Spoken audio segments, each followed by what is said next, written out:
So, John, if you became a ghost for a day, what would you do? For a single day? A single day. Okay. I think I'd do all the ghostly things. I just enjoy being a ghost. That's pretty ectoplasm all over your face. Oh, God. Why do I do a podcast with this guy? Some films are fine just the way they are. Other films sometimes take it way too far. But really, how bad could it get? Let's go beyond the box set.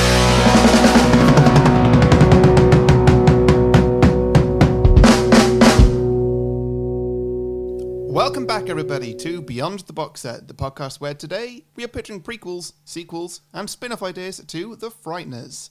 We'll also be pitching some drinking games and hearing from my listeners with the ideas that they have posted on our social media pages. But first, we're going to talk about some of our favourite moments from the original movie and catch you up with a bit of a plot summary. I'm Harry, the host with the most numbers on my forehead. It's true. Yes. Yeah. Three whole sixes. Oh, no. I've actually got a little scar here. Oh, you do? Oh, your little Harry Potter wannabe scar. Yeah. And if you turn it sideways, it looks like a 1. That signifies that I am the number 1 host of this podcast. Okay. Or an idiot who can't cycle. Well, yeah.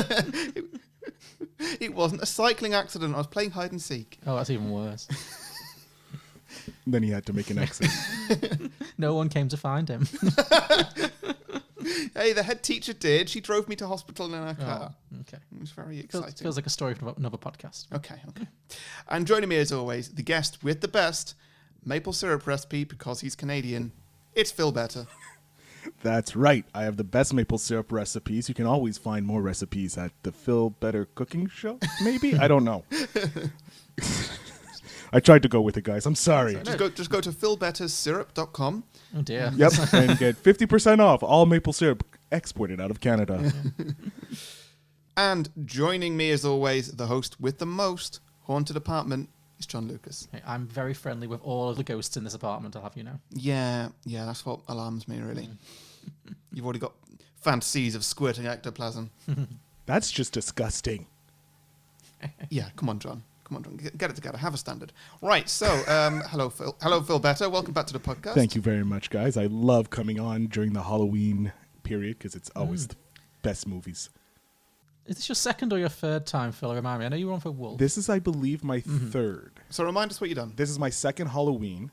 We did Wolf. Yeah, we did Wolf. Wait, no, sorry. I was on Harry's other podcast. I apologize. 2 Geeks, 2 Movies. For shame. Yes. We don't talk about that podcast. I just did. You don't talk about that podcast because you're jealous of what a quality podcast actually looks like. Well, which podcast's still going? I'm sorry. I actually prefer being on with John. Thank you, Phil. John's nicer. John came out to meet me when I went to London. I did, yes. You stayed at my house. Yeah, well, I like you too. That's why I'm on your Right, podcast. okay. Jesus. Ross, on the other hand, yeah, he can burn.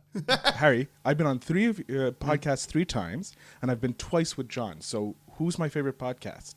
Obviously, it's you. Me. Shall I leave the room? Shall I have a bit of a third wheel? No, you're fine too. You can go join the too. ghost in your bedroom and do whatever you want. You're bring your ectoplasm. This just got really well- weird really quickly, guys. I'm sorry. Yeah. Okay, so this film is not quite that weird, but Phil, would you like to tell us about the film that you brought us for our ghost season? All right, so The Frighteners is actually one of my favorite ghost movies because it's kind of like 2 movies in one.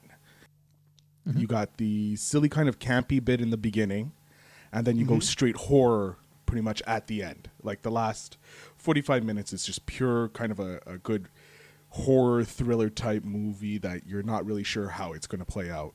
But the first half is like a good date movie. You're like, oh, this is a fun movie to go see with the girlfriends. It's fun. It's Michael J. Fox.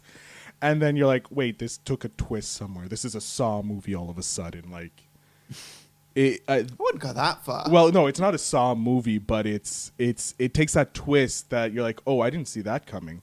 Like, it goes from fun, jokey type, goofy movie to like dead serious horror movie nearly.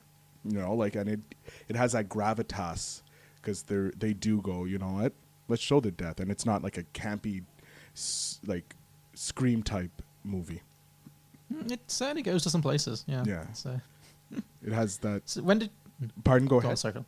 Oh, I was just going to say, when did you first see it then? Did you see it in the cinema or? Actually, no. I wasn't old enough to see it in cinemas because it came out with like an R rating.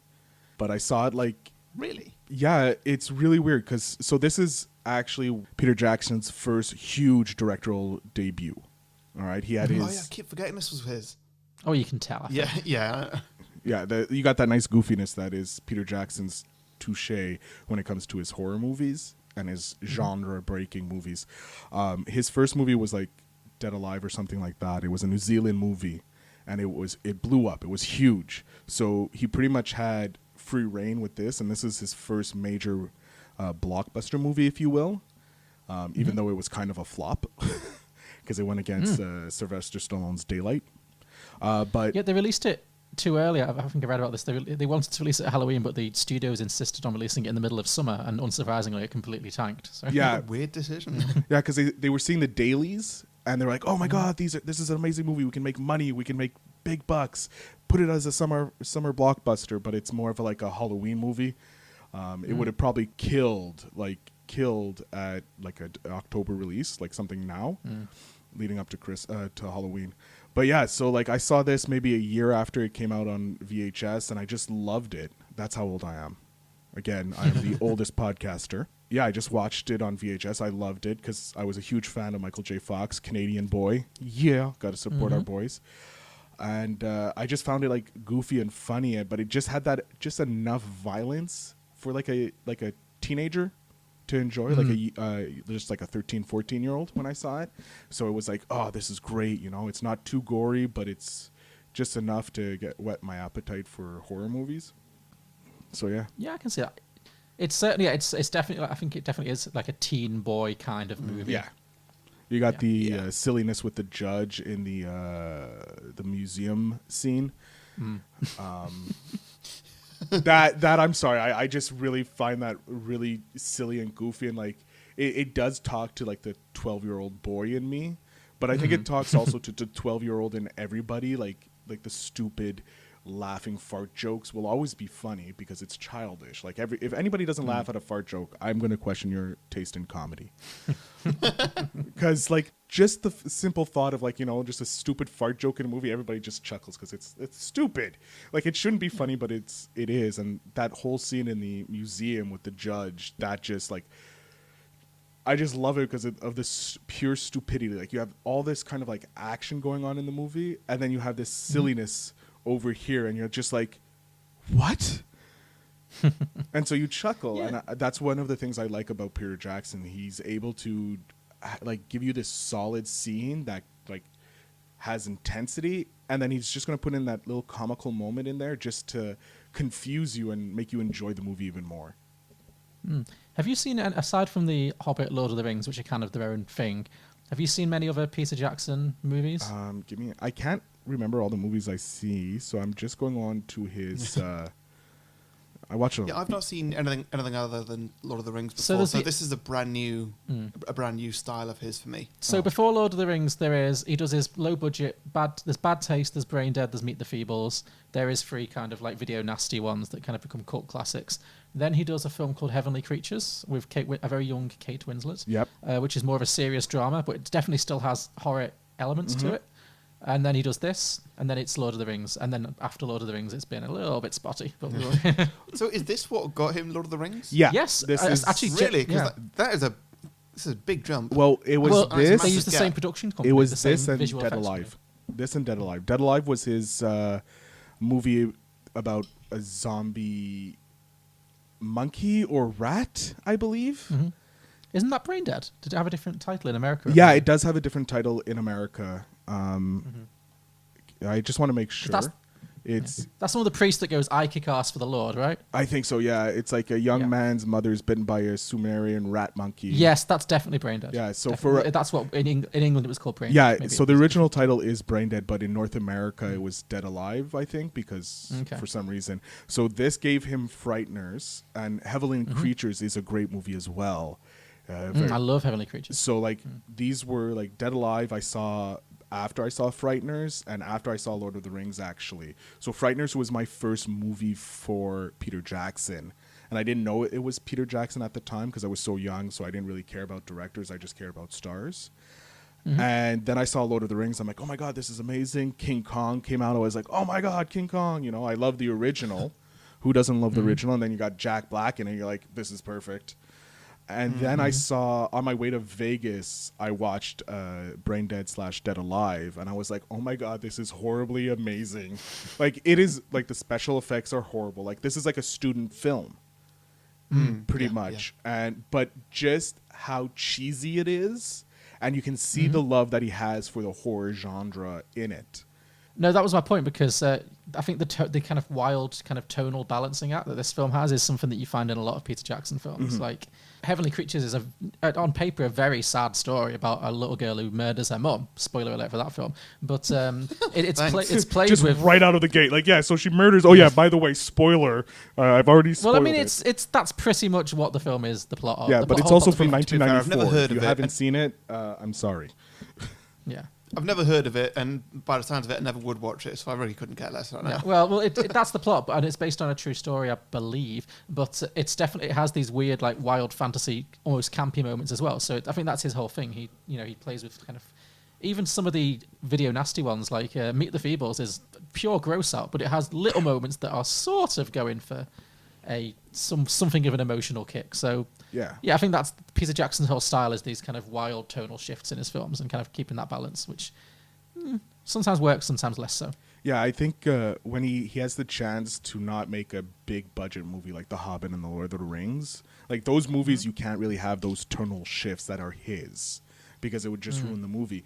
But when he gets the chance to do these great pieces like Dead Alive, Heavenly Creatures, The Frighteners, Lovely Bones, he can play with those tones. Like, he's going to be doing the next Tintin or Tintin, depending on where you're from. He's supposed to be the director of that, and it's like, great, he can actually play with those tones, because it looks like it could be like a pirate movie. So now he's playing with these pirate themes, and he can try and bring in these like horror elements and this adventure thing to it, and he can play with those nice tones in the movie, so you can have an actual Peter Jackson movie that's high budget. I think I'd like to see him step away from the franchises for a while, to be honest. I'd like to see him go back to like his roots and do something a little bit more independent and more original. I fully agree with you. I would love to see him get the chance to do this like one-off, not part of a huge production, like a couple $1 million, like a $5 million budget film. I think he could kill it. Like, I would love to see Spielberg also go back to his roots and have a shoestring budget and see what he can do with that. Yeah, make him get creative with the visuals again, because that's where he really has always shone for me. Like, yes, don't get me wrong. I love when they gave him $100 million and he makes this huge blockbuster. But like, some of his classic movies, the reason why he's so amazing is because he made movies on a shoestring budget that you actually enjoyed. Yeah, 100%. Harry, what did you think of this film? Let's see. Careful now. I never quite got into it. Okay. And I think that might be a bit of a problem for me, because by the end I kind of checked out. Okay. So I didn't really get the tension and the horror element that Phil, you were talking about earlier, just because I wasn't fully sold on it. I don't know. Maybe I went into it in the wrong mood, and we've just done 3 schlocky 80s ghost films. It could be that. row. It could be that. Sloppy 80 films does zap the power out of you. It does. Yeah. Well, I also think maybe this is a film you need to see for the first time when you're a kid, because I think it has that sense of, that imagination and wonder and stuff that you can really tap into when you're a kid and you're not really that focused on the plot as much. Because I have to admit, I found it. I enjoyed it, but I definitely thought it was doing just a wee bit too much. Yeah, it is a movie of its time. Like, it is dated because I remember the 90s. They just tried to throw so much into a movie and just hoped it worked. And then nowadays movies are like, no, we're gonna maybe 1, 2, 3 plot points maximum, and we'll finish this one. It's like, let's just throw the whole sink in. Yeah, because like when I look back at this one now, when I try and recount the plot, like, it all adds up and it sounds like a fun film and a good idea for a movie, but it's just not quite how it came across to me. watching it now for the first time at 27. It just throws a lot at you. I found it was. Yeah. I was just like, oh wow, this film is just giving me so much. Like, And Phil, I'm really surprised that you said that it was an R rating when it came out in America, because it feels quite childish to me.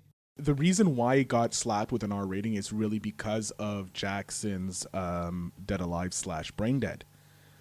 He had to cut like 20 minutes out of that movie just to get an R rating. So already when they heard that he's making a movie with the title The Frighteners, and it's a horror movie, they're already looking at a PG-18. Right, I see. And so, or like a high rating, even with cuts that he did and he tried, and then he was like, "Oh, I'm getting an R rating. Okay, f this," and he actually added the scene near the end where one of the people get their head blown off. He literally added that as a, you know what? I'm already getting an R. I'm just gonna go for the hills now. So Wow, okay. it's like, that's great. Like, just adding that, and then you got the different actors, the ghosts. I love the ghost characters; they're great. me too. There's not enough of them. I wish there was more of them, but apparently it was. Give me a second. I was reading something about it. It was So this was a huge thing for Peter Jackson's Weta Digital. It was a breakthrough, because they provided the special features for this, and so they came up with the idea of how to do the ghosts and all that. So they learned everything, and then they went on to make it with Lord of the Rings, and now they're like this huge multi-billion-dollar industry leader, you know. So like this movie helped launched Weta pretty much, you know. It actually was originally going to be a Tales from the Crypt movie. Oh, I read about that too. Yeah. Yes. Because it's produced by Robert Zemeckis, who is, again, you can see his fingerprints all over Yes. this, because that's another director who's all about the visual invention. Yeah. So. What else here? Let me see something. Yeah, not helping its box office was the MPAAs insisting on giving them an R rating, but the actor I wanted to talk about, where is it? Yeah, Milton Dammers, Jeffrey Combs' character. Oh my God, it is like the best type of character I find for this movie. Like it's He is, yeah.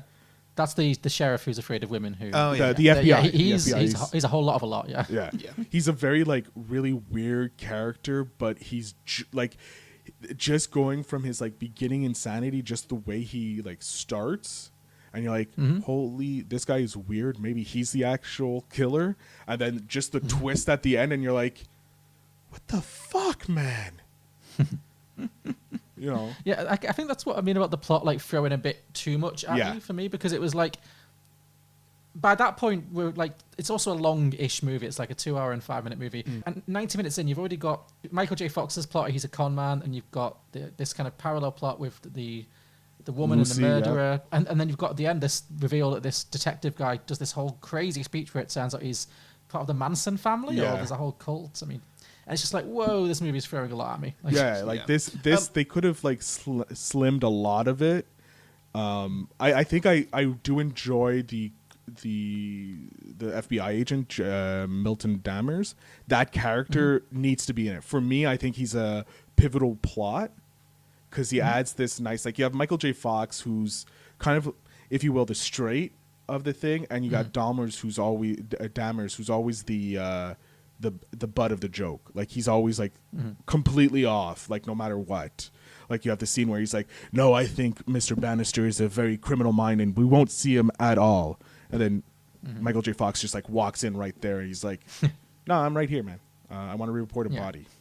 So it's like, I like, you need to have that character, like the foil in essence, just to keep it going, because it's a lot more, I find it more fun. Like, it adds to the movie. But like, trying to double reveal of the murderer in that was like, okay, that's heavy. Like, you're going heavy there, bud.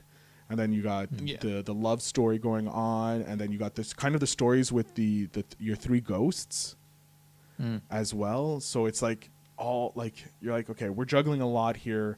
I need you to condense it into like one thing. Yeah, I think it just needed to be edited. Yeah, it was like there's like 4 parallel plots going on at once. It is quite a lot. But that's probably a good segue to Phil. we've talked around it a little bit, but do you want to give us a very quick summary of the plot of this movie, if you can? So yeah, There's a lot to describe. But. Sure, yeah, I'll give the quick summary. Michael J. Fox plays Frank Bannister. He's this psychic guy. He's a psychic guy that cons people out of getting ghosts out of their house, where he has 3 ghosts called the Judge, Cyrus, and Stewart. They're completely 3 different types of ghosts in there. They have fun. They con people. But he's kind of broken because there was a murder. His wife died because of an accident. He was accused of murder. Nothing came of it, but like it's ruined his life. And then we get these continual murders that are happening in the small town that he lives in, and he tries and solves it, and then it turns into kind of like a straight up horror movie with death, but not gruesome deaths except for one. And Michael J. Fox is also trying to outwit an FBI agent, like we said, Dammers. That's pretty much it. And then there's the happy ever after at the end of a movie. Yeah, so these murders that you talked about, basically, Michael J. Fox goes to a young couple's house who are being haunted by a poltergeist, or so they think, but it's actually Michael J. Fox and his ghost pals. But he starts seeing numbers on people's foreheads, basically, and that number indicates that that person is about to be killed, and they're going to be killed by death, essentially. Yeah, the Grim Reaper. I think the Judge calls it something else, like the Soul Reaper or something like that. And it's really weird because it's kind of like you don't get it right away. You don't know why, but it freaks Frank Bannister out. But you learn later on it's because when his wife died after the accident, she had 13 carved in her head. And so that plays like this major plot point as well, because you're trying to figure out what do the numbers mean? Like, what is it associated with? Which, again, too much plot. Like, it's giving us too much. That complaint we had earlier. Because you're trying to figure that out, but you're also trying to keep track of what else is going on. So, like, you don't have this connection. You get the connection a bit later, but it's also really weird how they do it. And then it's like, okay, this should have been revealed like 20 minutes earlier. Like, I should have known this earlier so I can connect these dots, you know? But I understand why, because the big reveal at the end, they don't want for it to be explained. I'm trying my best not to spoil it, because I like that reveal. Like, if you're able to get through the whole movie, you get that nice little twist at the end, and then it's like, oh, now everything kind of like clicks into place, you know? I feel. Yeah, because they introduced the element of Dee Wallace, the mom from E.T., in a ratty, crazy cat lady wig. She's introduced early on as this kind of very troubled woman who's like living under the thumb of her seemingly very abusive older mother, and she is the ex-girlfriend of some notorious killer. Jake Busey. I love Jake Busey. Jake Busey. He is Jake Busey ever not played a serial killer in his entire career? Like, he's just got that face. He does, Yeah, but he does. he's this. I'm sorry, like if I see like Jake Busey in a movie, I'm like, I'm seeing it. I love it. Any movie Jake Busey shows up in automatically goes from to this is going to be fun. Oh yeah, he's one of those actors, like much like his dad. Yeah, his dad is great. His dad is very special. But he's one of those actors, like you know he's going to be in the movie, you just don't know what's going to happen. It's like Bill Murray. Bill Murray's in a movie, you know you're going to enjoy the movie just because Bill Murray's in it. So yeah. But they introduced these characters. This Dee Wallace is the kind of crazy cat lady, and then she's been in partnership with Jake Busey, who was a notorious serial killer who got put on death row and killed. Yeah. And then they just disappear from the movie for like an hour and 10 minutes. Yeah, it's weird, right? Yeah. And that like you get little talks about them just popping up, and you're like, okay. And then you also get the doctor that's in it, and you're like, why are we talking about this doctor who like just shows up every once in a while? Like, what's going on? But like all the actors are perfectly cast, I feel. Like the ones that are like that get the most screen time, you're looking at it, you're like, yes, that's perfectly cast. Oh, no, it's a great cast. I just felt like some of the most fun characters got killed off way too early. Like the ghosts, I really liked the ghost. Chi McBride, who I know best from being in Pushing Daisies, and I don't know who the other actor was, but those two kind of... Sorry? Jim Fief. Jim Fief, yeah. Was he the more nerdy one? Yeah, he was the nerdy one. And then you had John Astin, the great late John Astin, as the judge. But yeah, like they're a really fun dynamic, those three like pissed off ghosts who have to tramp around after Michael J. Fox and kind of do his dirty work for him, and they kind of resent it, but he won't let them go, and that's great. And then also I really enjoyed Ray, the boyfriend of the love interest, whose name I forgot Peter now. Dobson, yeah. Yeah, he's so much fun. He's got this like Elvis-y kind of quiff, and he's like very Thinks he's the best. Like, he's very extra. Yeah, he's like always working out and like, yeah, he was just like a good comic foil. And I thought the movie was going to be, because the first hour of the movie is really about him and how he hates Michael J. Fox. Yeah. Michael J. Fox rolls like Destroys his... deservedly hates Michael J. Yeah. Fox. Michael J. Fox is an asshole in this movie. He drives through his lawn and like destroys his lawn entirely. Yeah. He doesn't seem to care. But yeah, and then he like there's a whole dynamic set up where those two don't trust each other, they don't like each other, and then he dies kind of off screen quite abruptly. But then as his ghost kind of is following Michael J. Fox around, while Michael J. Fox is kind of sort of putting the moves on his girlfriend, and I was like, this is a fun dynamic for a movie. But then he just kind of unceremoniously gets his face ripped off and is never seen again. And I was like, Yeah, it's weird, right? yeah, Yeah, I didn't. I was in on that plot line. Yeah, like But it that was a went plot nowhere. line. I'm like, okay, this is like at the beginning of the movie. Like the first hour is one type of movie, the second half is a different type of movie, and it's really like I wanted to see more of that, and I forgot that he died so early in the movie. It like his ghost character, because I remember his ghost character more than his actual character. yeah, he's more fun when he dies. Yeah, definitely. and so it's like, oh, cool, and then it's like, oh shit, that's right, he just fucks off. Yeah, Jesus. pretty much, yeah. And so like it's like, okay, that, and then like the cast is getting smaller and smaller, but I'm like, I'm starting to care less and less about some of the characters, and it's like because it's you just like Harry he was overwhelmed with so much that he was like, fuck it, I'm not following this, it's not worth my time. So like there's that aspect as well. Yeah, because it killed off Chi McBride and Peter Fife as well in the jail scene, and then I mean they do come back at the end, but like again I was like, oh man, they were fun. Yeah, Why you get rid of them? I really liked Chi McBride's Cyrus. Like I like you. I liked him as a actor. I saw him first in Boston Public, and then on House. I just loved him on House, and then there's obviously whatever shows he's on. He's just great on. He's one of those actors who just pops up in everything. Yeah, he isn't just shows up, Great and you're like, character actor. you're in this too. Like, but weren't you on another show like 2 minutes ago? But just this character of like this pissed off 70s black ghost, I just thought was a really fun character. Yeah. Like, Yeah, they yeah. could have done so much more with that. Start pulling your weight, guys. You're going back to the cemetery. Yeah, well, you can pull this, Frank. I'm about to go like Jesse on your ass. I'ma find me some other black ghosts and then organize a march. The African American Apparition Coalition, the AAAC. And I'ma tell you something, Frank. It ain't nothing worse than a bunch of pissed off brothers that's already dead. And you had the great, what's his name? He played the sergeant, the drill sergeant. In what? Oh, Lee Emery is Yes, Something Emery? it's like Lee Emery or something. the guy from Full Metal Jacket. Yes. Yeah. Full Metal Jacket. He's like he's an actual drill. Yeah, R. Lee Emery. He's an actual drill sergeant who showed up for Full Metal Jacket just to train the guys, and the studio loved him, I think, and put him in as the drill sergeant. So like That's cool. he's amazing. I love him, and his part in the movie is great as well. But it's like you're adding this like. All of a sudden you have another plot point, like, okay, but what's happened between him and Frank Bannister? Why does he hate Bannister so much? Yeah, well, I read that in the casting of the Frighteners, they were looking for a Lee Emery type because they wanted a character that was going to be a lot like his character in Full Metal Jacket.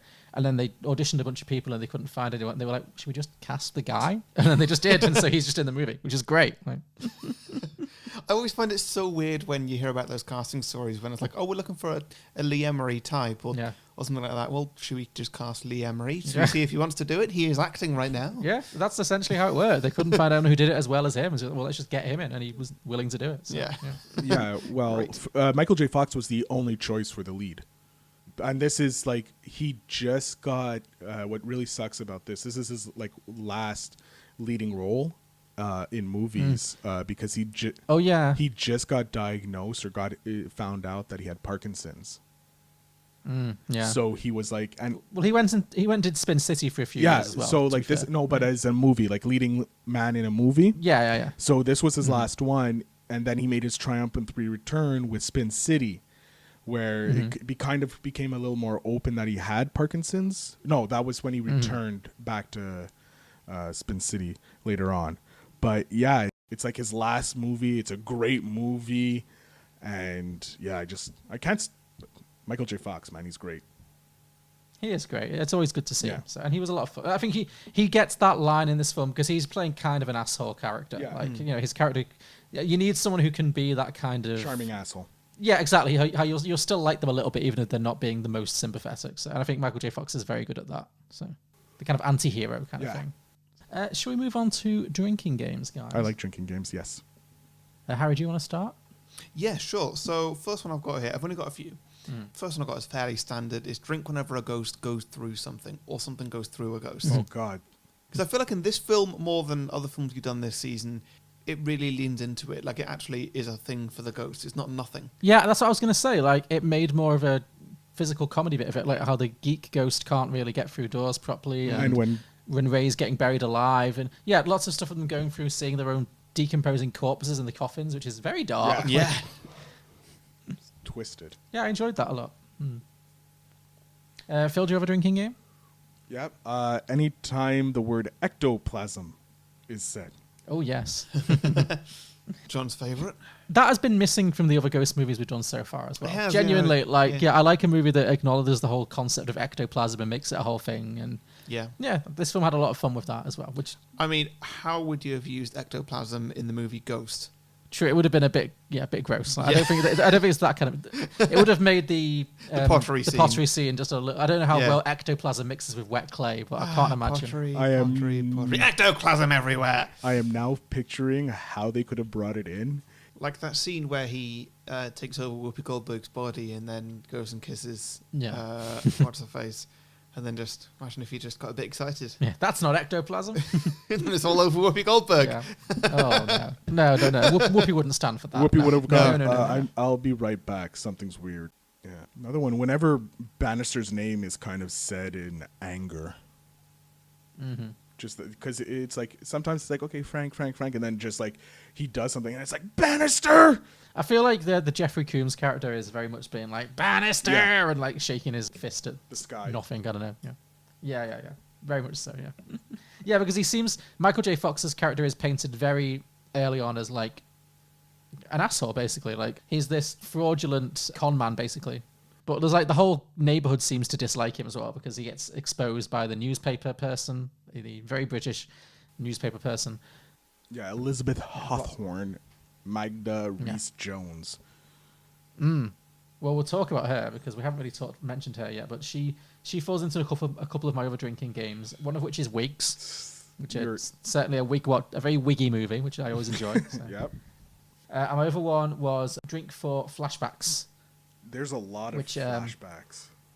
Yes, and there's a lot of different styles of flashback, which I enjoy. But one of them is like the world that they go to the most, I think, is the newsreel flashback, and it's like back in 70 years ago, this murderer went around the town. It's all like in weird 1920s tabloid newspaper speak, which I thought was really funny. It's like, but it's like back in the 80s, isn't it, or like the 70s? Yeah. Didn't they have color in the 70s?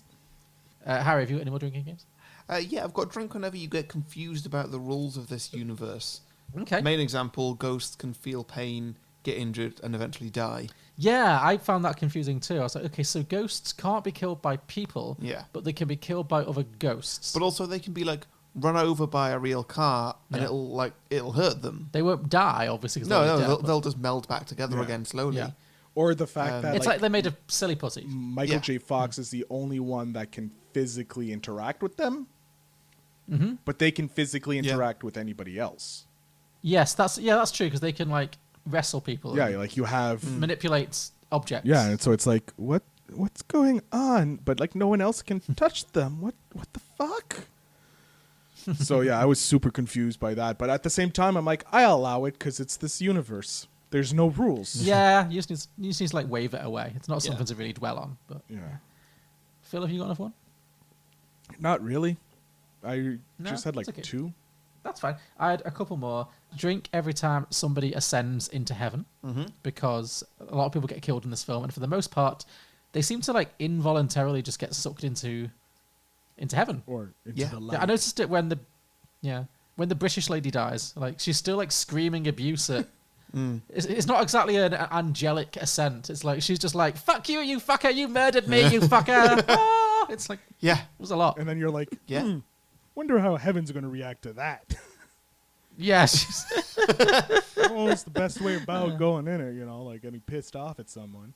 Yeah, because when they at the end of the movie, when Dee Wallace and Jake Busey start ascending into heaven, I was like, "What? Everybody gets in? Yeah.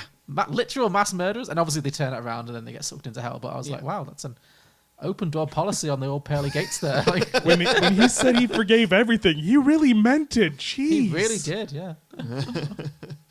Open door policy in the old pearly gates. Yeah. That's the I'm soundbite. counting on it. That's the soundbite for the episode. That has to be the soundbite. Okay. Yeah. And my final drinking game was drink every time the film introduces a new convoluted plot element. Yeah. You're like 90 minutes in, it's like, oh, there's another thing. What, he's a Nazi now? Okay, sure. Throw in the Nazism. Why not? That just came out of nowhere, but great. Sure, I'll take it. Yeah. Yeah. No, that totally adds up. Yeah. Oh, this film's a lot. Oh, I love it. I enjoyed it, but it's a lot. It's a whole lot of a lot. It's one of those movies like you put on and then like a year or two later, you're like, oh, Frighteners, such a good movie. You put it back on, you're like, yeah, it's good, but wow, it's a lot. I'm going to wait another year. Yeah. And then you come back to it and you're like, oh man, I forget Frighteners. It's so good. Watch it again. You're like, yeah, maybe not. I think I actually said this about Beetlejuice, which we did a couple of weeks ago, but I felt somewhat similarly about this as I did about Beetlejuice in that the plot or plots, however many plots there are going on in this movie, didn't necessarily grab me, but I just loved looking at it. Yeah, it's a beautiful it's such film. It's such a visually pleasing movie because the special effects are so good and they really like go all out with the ghost effects, and you can definitely tell how this studio, like you mentioned earlier, went on to do Lord of the Rings and become this groundbreaking studio, because ghost movies are usually kind of, they make a lot out of like shadows, and they make a little go a long way, whereas this film's just like everything's on the table. It's just like everything is, wallpaper is exploding out of the walls and houses are covered in, and you're in heaven and you're in hell and there's ghosts and there's demons and it's just everything. So Yeah, you got houses like, if you remember when Lucy goes to try and save Dee Wallace, like Ray looks at the house and it's like, wait, the house is literally now like you're seeing the pure evil of the house, and it's like, that's not usually in ghost movies, No, yeah. Like you have the sinister, it already looks sinister as it is, without the waving blackness eeping out of it, the ectoplasm of evil. Yeah. But yeah, like this movie just like throws everything at the wall, and a lot of it sticks. A lot of it you're like, maybe not, but it could work in another movie. Yeah, I'd rather watch a movie like this where I enjoyed a lot of it, but I felt like it just needed to be edited a little bit, than a movie that's like really basic and really boring and gave me absolutely nothing. So, give me one, like turn the characters to 11, give me everything, like put your cards on the hand, go all in, give me something that could be fun, than one that you're trying just to hit the main points that you need to make a movie, Yeah, I'd rather have too much than too little. So, and this movie is certainly too much. So, yeah, it is. Okay, shall we move on? Yeah, sure. So, Phil, if you've enjoyed listening to this episode, or if you've enjoyed listening to any episode in the past, then maybe you consider spending some of your hard-earned cash on me and John. You can go to patreon.com/beyondtheboxset. You don't need to. It's fine. We'll love you anyway. But if you're really feeling nice and generous, and by nice and generous I mean just $2 a month, that's all it is. It's nothing. Then patreon.com/beyondtheboxset is the place to go. If you go there, you get a few bonus features. You get a bonus show called Beyond the Box Set, where we used to review cinema releases. Oh, precious I miss memories. cinema. We're going to just start doing lots of Netflix stuff, I think. Loads of streaming, yeah. Yeah. That's awesome. I mean, we're not paying like through the roof for Mulan, but No, but other things, yeah. Nobody paid for Mulan. That's why nothing else. That's why they're releasing the new Pixar movie for free, because clearly Mulan tanked. yeah. Anyway, so we review those. If you do also become Patreon, you get a 30-second advert slot on the main show. You can talk about whatever you want, your own podcast, your own business, whatever you feel like. Also, once a month we get a Patreon on. About once a month. So it doesn't always come to. We get a Patreon on to choose the film for the main episode. You can guest if you want to virtually, but you don't have to. Yep. And I suggest. Oh yeah, extended episodes. Yes. That's probably the main reason why anybody would sign up. Well, you the get bonus show, but yes. Sure. You get extra drinking games, you get extra sequel pitches, extra listen submissions, extra everything. Yeah. Extra me and John, extra ectoplasm on your face if you release a spate to John. Sounds somewhat threatening, but sure. I don't know about that. I don't know about that last one. I think you might have queered the deal a bit there, Harry. No? Okay, well, you cut that one out in post. Okay. Save that for the extended show. There you go. So all that available at patreon.com/beyondtheboxset. So what does the receptionist do when the fire alarm goes off? I don't know. Call the fire brigade? I seriously hope that was a joke. That's what the fire alarm is for. Well, she's the one who asked what to do. I'm just guessing. Well, I think you'd have to be the one that makes sure everyone knows where the fire exits are and checks that everyone is out of the building. Like, we have the list of guests. It's not that hard. I just wait till it actually happens and we'll see if you find it's not that hard. What are you going to do if everyone goes off running in different directions before you check them off your list? Or someone sleeps through it. I highly doubt you can sleep through a fire alarm. I have. Sure. So what? We're just going to say they'll check off all the guests as they exit the building to make sure they're all out. Welcome to The Quids In is a new fictional podcast coming to all podcasting platforms weekly from September 10th, 2020. Learn more about the show by visiting our website at islandlifeproductions.com and clicking on Support Us. Right, now, without any further ado, what sequels have we all come up with? Who wants to go first? I have one. This is a big one. So I only came up with one because I like going all in on certain ones. Yeah, that's fine. So it's... how many have you got, Harry? Sorry. I've got one, maybe two. Well, I've got one as well, so we should just, since we've got a better guest on and we want to keep it... A better guest? We've got the best guest. As in Phil Better guest? Yes, we've got the best guest. But should we just do one each, since we normally would do a few? But Sounds good. Yeah. Okay, great. So, Phil, if you want to go first, by all means, hit me. Awesome. Okay. Frighteners 2, The Next Generation. Okay? Oh, okay. The title can be worked on, but that's the premise. All right?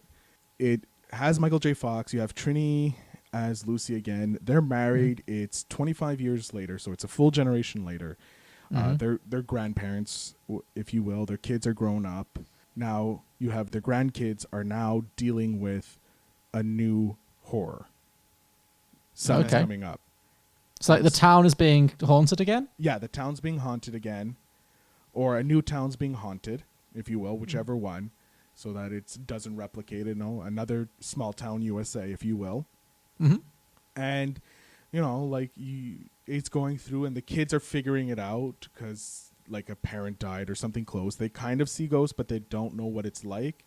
And then you have Michael J. Fox coming in as a mentor character, helping out. And then when he shows up, that's when the death toll starts, jumping. And he's worried that it's Johnny Bartlett again. Or even D. Wallace, because it's like, oh my God, it could be this, could be the, he's trying to do it again or something, and it turns out to be the actual soul searcher or whatever from what the judge was talking about, John Aston's character was talking about. Mm-hmm. So you get so the one that Jake Busey was pretending to be, now it's the real thing. It's the real soul searcher. So you get this boom. So you're keeping the universe really connected by calling back to the previous movie with these things, and you get the nice chance to flash back to the movie. So you get that nice flashback to promote the judge talking about it, or you can even get John Aston to film new ones, whatever, and then it just accumulates with maybe a nice send off from Michael J. Fox or something, something else, someone else dies, you have to have this hit, like this good emotional hit near the end to show your characters, the new characters overcoming it. Well, here's my question, because we do like to keep our sequels grounded in the realities of, if an actor has died, we have to work around it.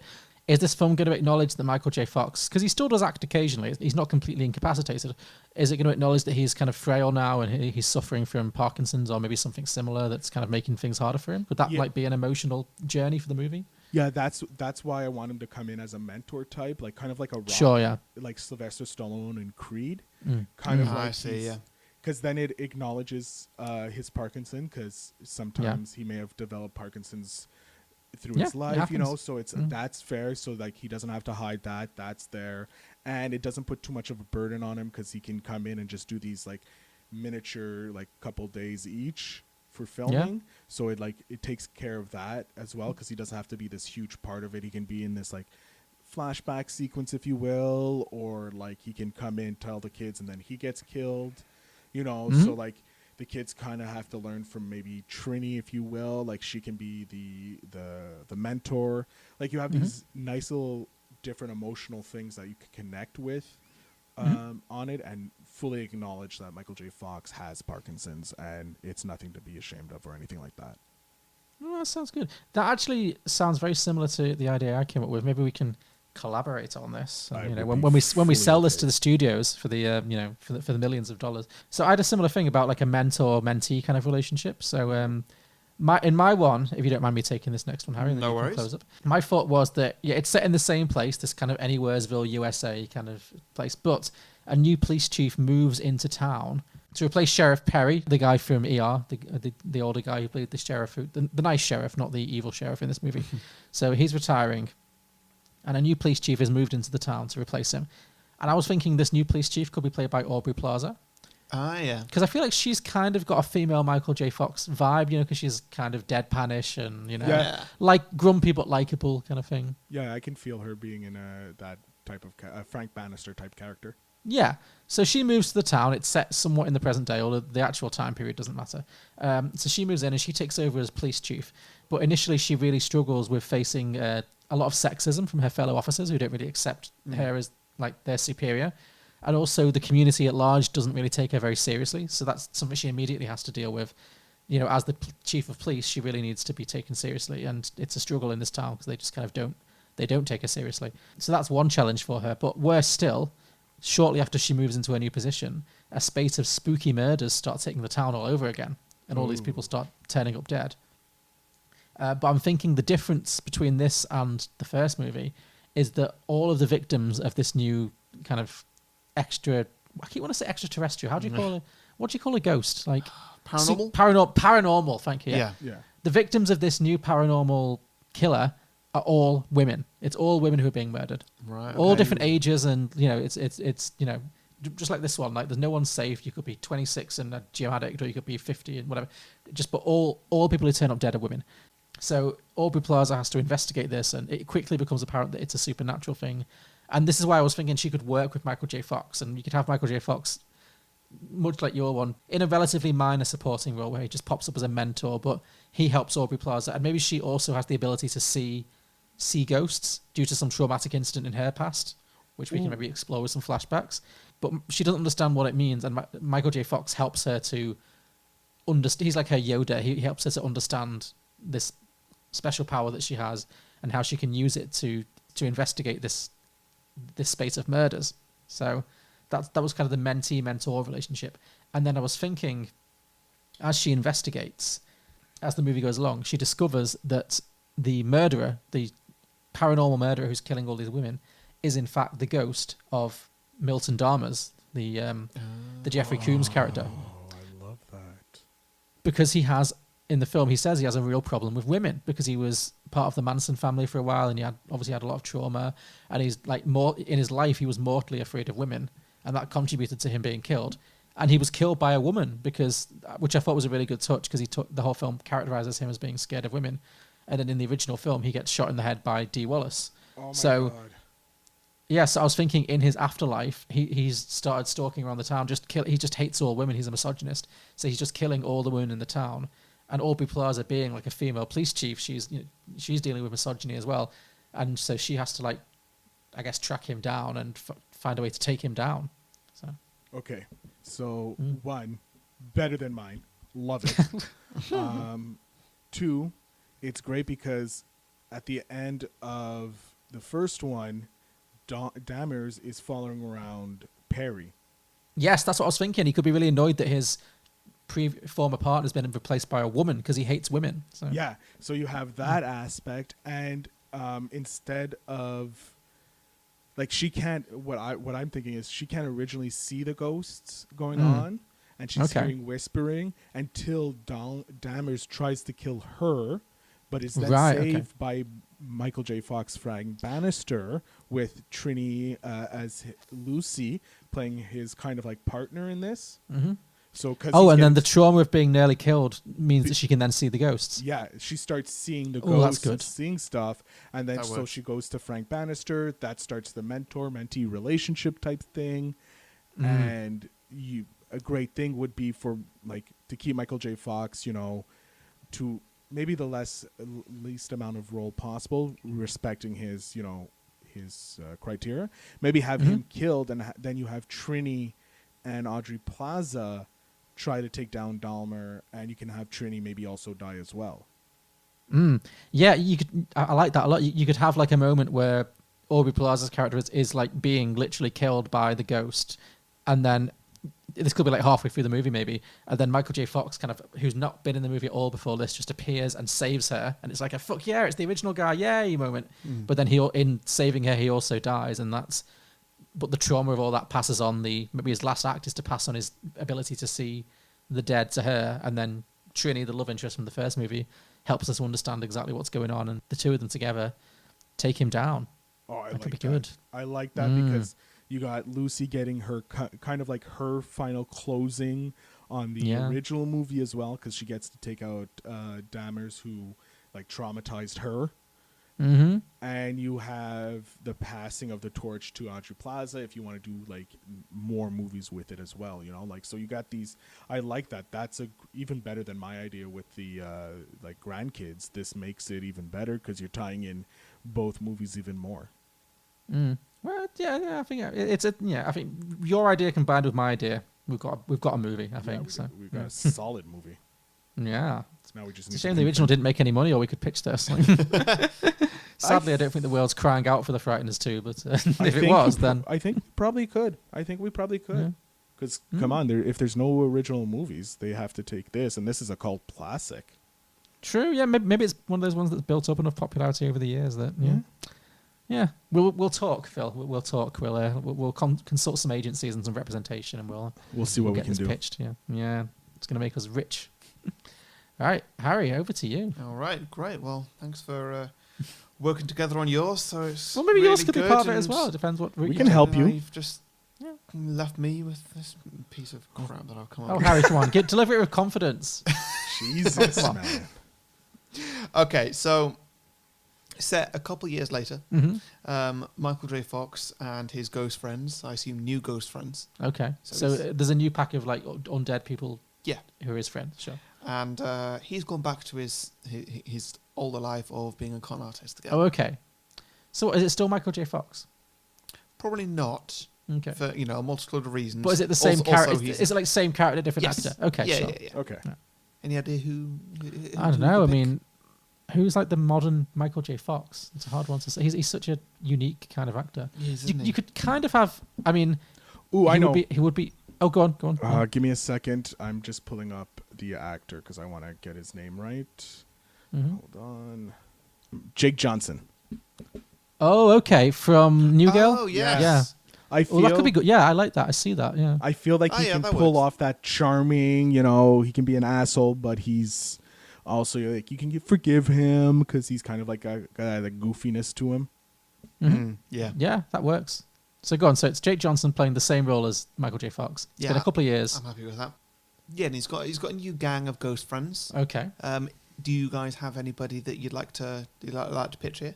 I mean, I use her a lot, but Tiffany Haddish is a must. Come on, or Leslie Jones. Just some. Yeah. Yeah, I would. Okay. I would. Yeah, you would need a strong female, and it would be good to get a female of color.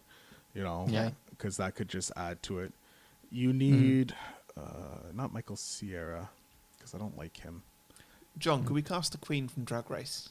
You're obsessed. Yeah, You're so obsessed. I am. I just finished All Stars 4, 3 or whatever. I don't know. So I'm right near the end of it. So you want a dead drag queen? I feel like that could be fun. How about just RuPaul? Just RuPaul? Yeah, RuPaul playing a ghost would be great, actually. Yeah. Okay.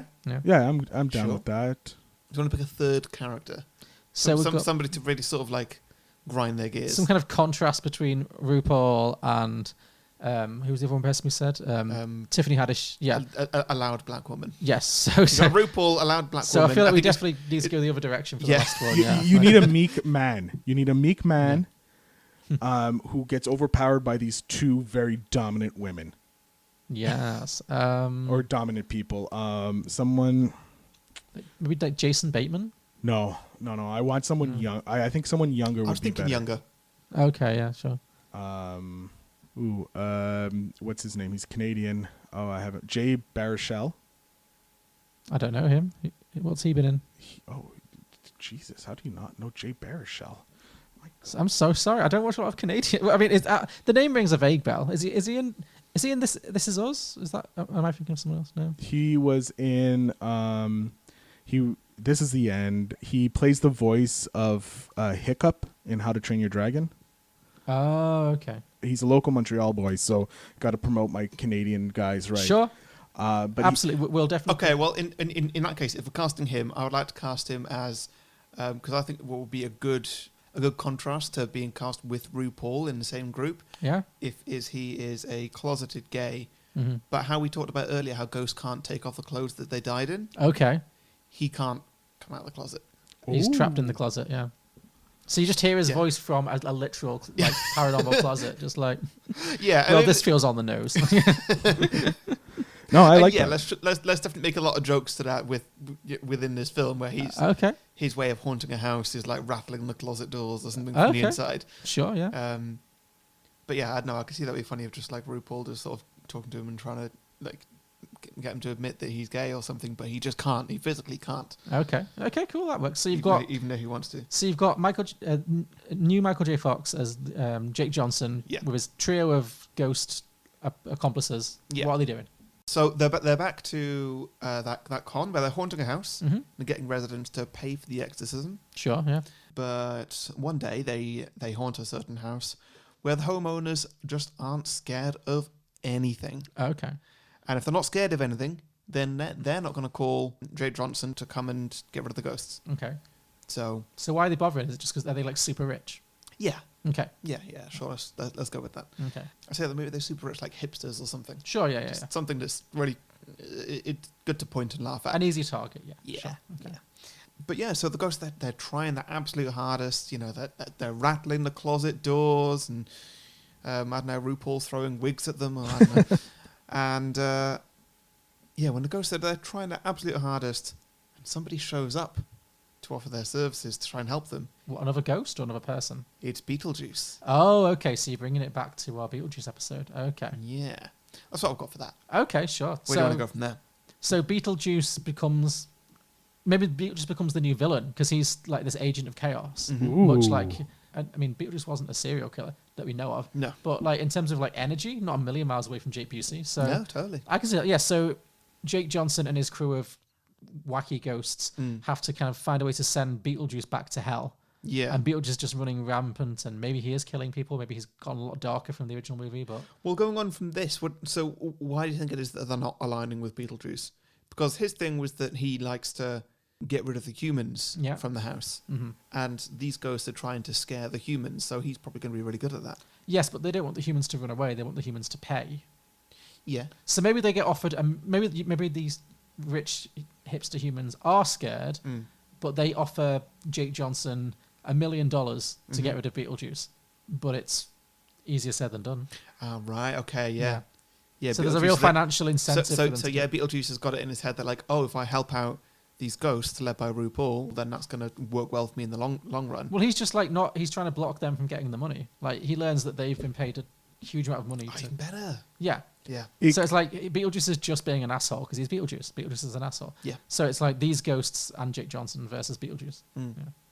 Yeah, that works. Yeah. Yeah.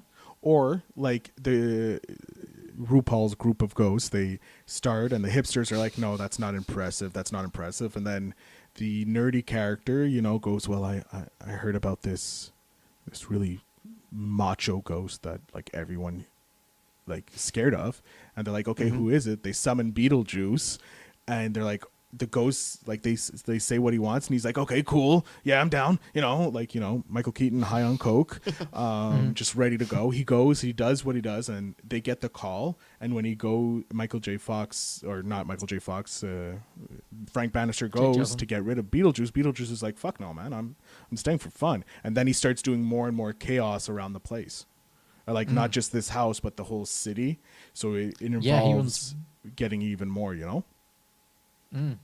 Yeah, like it just like runs rampant through the whole town. It's like they've unlocked something they can't put back into the bottle, kind of thing. So, yeah, and then the whole movie is just them trying to, much like Jake Busey in the original. It's like, how do they get rid of Beetlejuice again? Maybe it's not as easy as just saying his name 3 times. Maybe in this circumstance, he's overcome that. He actually needs to be defeated fully. So, Yeah. Yeah, like a ghostly showdown in a haunted mansion kind of thing. Yeah. Cool. Did you have a title for that? I didn't know. No. Okay. Well, it's a good idea. The Frighteners All-Star. The Frighteners All-Stars. There you go. There you go. Yeah, there it is. You can have cameos, loads of ghostly cameos. Yeah. Cool. Okay. Drag ghosts. That works really well. Drag ghosts, yeah. Drag ghost All-Stars. Why has that not happened more? I don't know. Maybe that's the next Halloween special. You should email RuPaul. Yeah. I know they've done like zombies and stuff like that, but ghosts would work really well. It would, yeah. Good one. Okay. It's certainly a niche. Cool. Yep. Shall we move on to listener submissions? Yes. Do you have any here this week, Harry? Yes. So Jack Duncan has. There's always one. There's every time. There's always somebody who says the Frighteners 2 Electric Boogaloo. Sure. Okay. And that's fine. Is that the running joke on this? It is, yeah, because there's a film from the 80s called Break Into Electric Boogaloo. Something like that, yeah. Nobody knows what the film's actually called. No. They just know that. We should do it one week, just to put it to bed. No. Don't kill the mystery.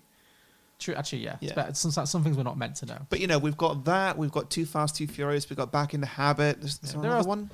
There seems to be the main. Cruise Control. Cruise Control. That's it.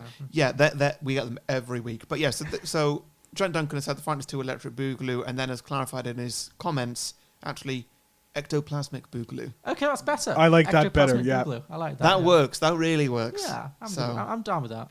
Yeah.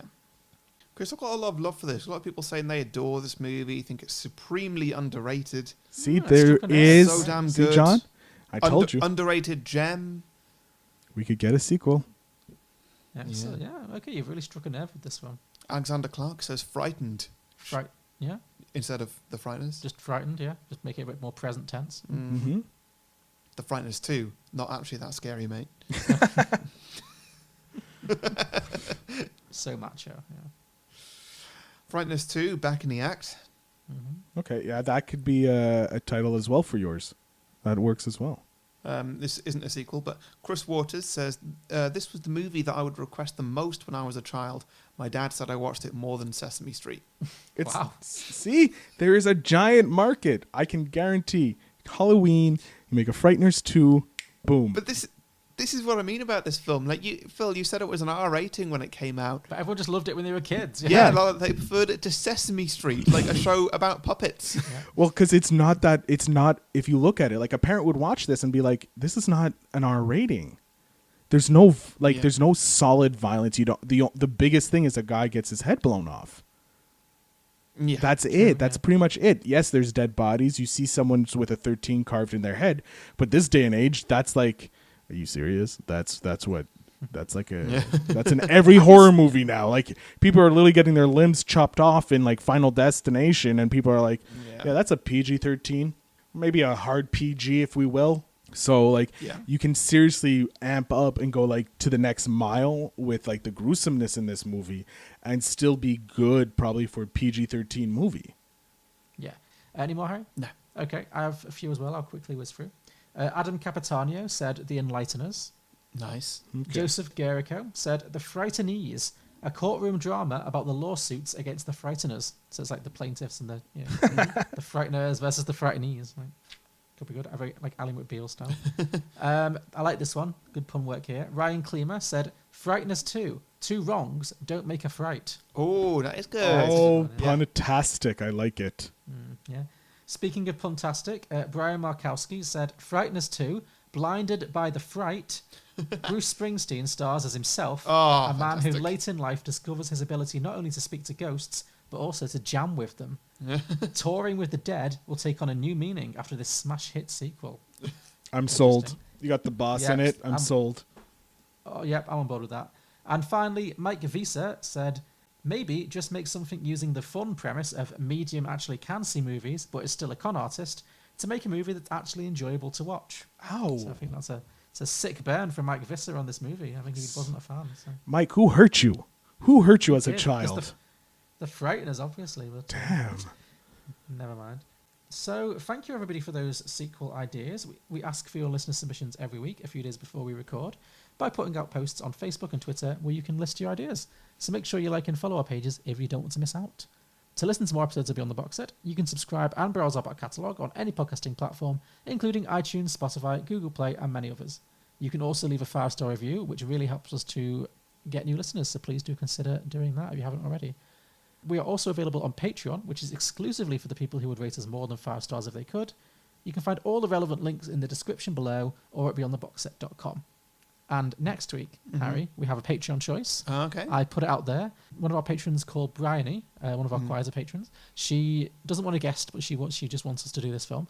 She has recommended a film I saw in the cinema when I was a kid, and it scared the bejesus out of me, but I've not seen it since, so maybe it's aged well, maybe it hasn't. Okay. So next week, we are going to do a film called What Lies Beneath. Oh my God. What Lies Beneath? Oh my Do you know God. it? I remember that movie. I've seen it like maybe twice, and I haven't seen it recently. Oh, I'm definitely going to rewatch this for you guys and Oh, great. Well, we look forward to that. Yeah. Great. Yeah. No, I've not seen it. So yeah. Cool. I won't spoil anything. I mean, it's been 15 years, so there's not much I could spoil. Yeah. But, yeah, I remember it. I definitely have a strong memory of it, and I remember liking it. So hopefully it's held up, but we shall see. Wow. Cool. Okay. Phil, before we go, would you like to promote yourself in any way? What have you got to promote these days?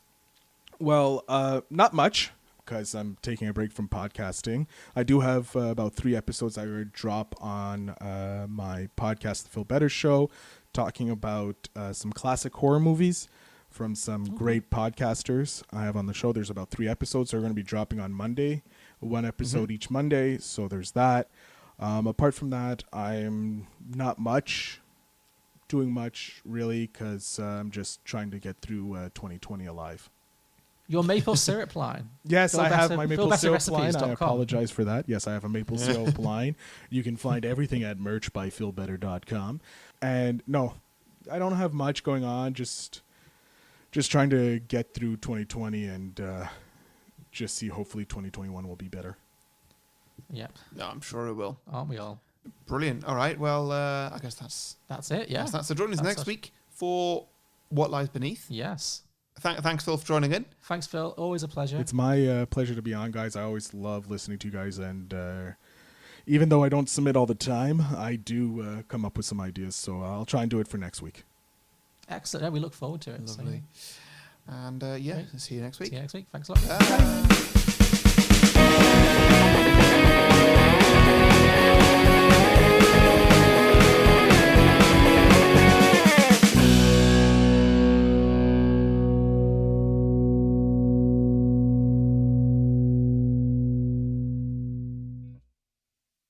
It ain't nothing worse than a bunch of pissed off brothers that's already dead.